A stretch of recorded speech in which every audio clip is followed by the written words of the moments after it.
बिस्मिल्लाहिर्रहमानिर्रहीम। मैं हूं यासीन चौधरी और आप देख रहे हैं चकवाल की नेचुरल ब्यूटी और टूरिज़्म पर मुश्तमिल हमारा यूट्यूब चैनल। आज फिर हम आपके लिए चकवाल की एक बहुत ज़बरदस्त हिस्टोरिकल लोकेशन लेकर आए हैं जो अपने अंदर एक बहुत बड़ी तारीख रखता है और इसके साथ ही आप देखेंगे चकवाल की बहुत खूबसूरत एक नई सियाती लोकेशन।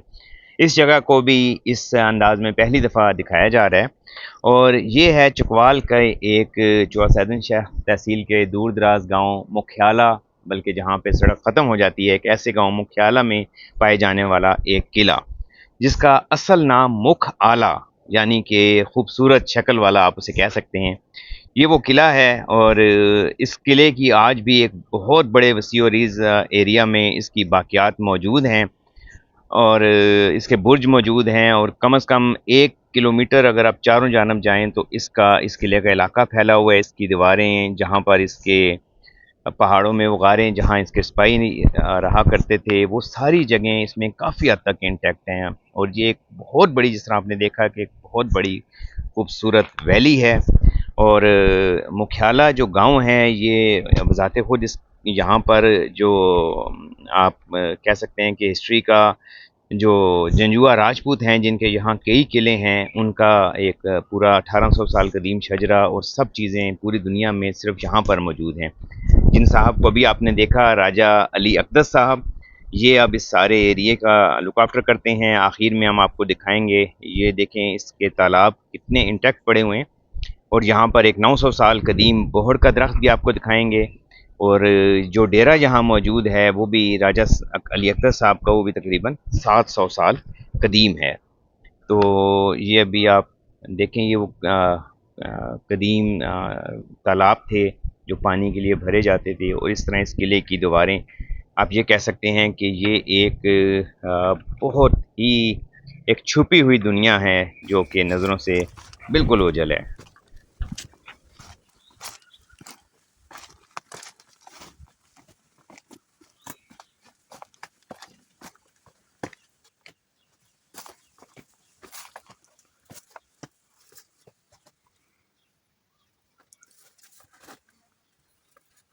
मखियाला की जो आबादी है कदीम, उस आबादी के नीचे जैसे ही हम एक रास्ते की जानिब बढ़ते हैं, ये रास्ता बहुत नीचे एक मैदान की जानिब जा रहा है। तो जैसे हम उस रास्ते की जानिब बढ़ते हैं तो हमें ये निशान नज़र आते हैं कदीम तरीन ईंटों के, और ये देखिए जली हुई कदीम ईंटें, और ये बिल्कुल ऐसा तासर देते हैं जैसे ये उसी किला की दीवारें हैं जो अब इस ज़मीन के नीचे खुदा जाने किस कैफियत में ये दफन हुआ। और जैसे थोड़ा सा मज़ीद आगे आते हैं, ये देखें फिर नीचे एक पूरा, हम जहाँ से आप ये देखें, ये फिर वो एक खासा दूर एक नीचे मैदानी इलाका है जिसमें अब काश्त भी की जाती है। ये देखें आप बोड़ का कदीम, और यहाँ सारे खेत खलिहान, और नीचे हमें अब कुछ आबादी भी, कुछ घर, कुछ ढोके भी देखने को मिलती हैं। तो ये यहाँ से काफ़ी ज़्यादा शार्प गहराई है और पैदल भी यहाँ से उतरना खासा मुश्किल है। तो जब हम इस रास्ते में आते हैं तो हमें ये आप देखें आखिरी बुनियाद की ईंट किला की नज़र आती है और ये इसकी वाहिद निशानी है। ये देखें, इसके ऊपर अब मस्जिद बन चुकी है और ऊपर पूरा गांव आबाद है।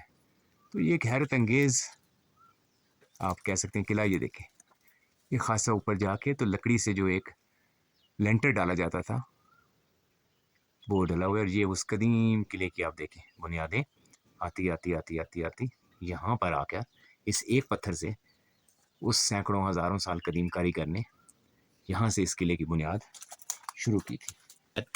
ऐसे जब आप इन मैदानों में नीचे उतरते हैं तो खासा आगे जाके यहाँ से आपका पैदल भी उतरना बहुत मुश्किल है। तो अब आप ये देखें, ये आपको यहाँ मैदानी इलाका नज़र आता है। इस मैदानी इलाके में भी कुछ जगह पे हमें कदीम तामीरात के, बिल्कुल इसी किले के साथ की तामीरात के निशान हमें उस इलाके में भी देखने को मिलते हैं। और अब हम आपको दिखाते हैं वो बोहड़ का दरख्त जो राजा अली अकबर साहब के मुताबिक 900 साल कदीम दरख्त है और इसका पुरानी किताबों में ज़िक्र भी मिलता है। इस भोर की जो आप कह लें गोलाई है वो नापना ही मुश्किल है, क्योंकि ये इतना फैला हुआ एक बोहड़ का दरख्त है जो शायद ही किसी और जगह एक दरख्त इतनी बड़ी सूरत में मौजूद हो कि इसकी जो जड़ें ज़मीन में गई हैं वो भी कई सौ साल पुरानी होकर बाकायदा खुद एक दरख्त का रूप धार चुकी हैं। तो उम्मीद है आपको हमारा ये व्लॉग पसंद आया होगा। अपने कमेंट से ज़रूर आगाह कीजिएगा।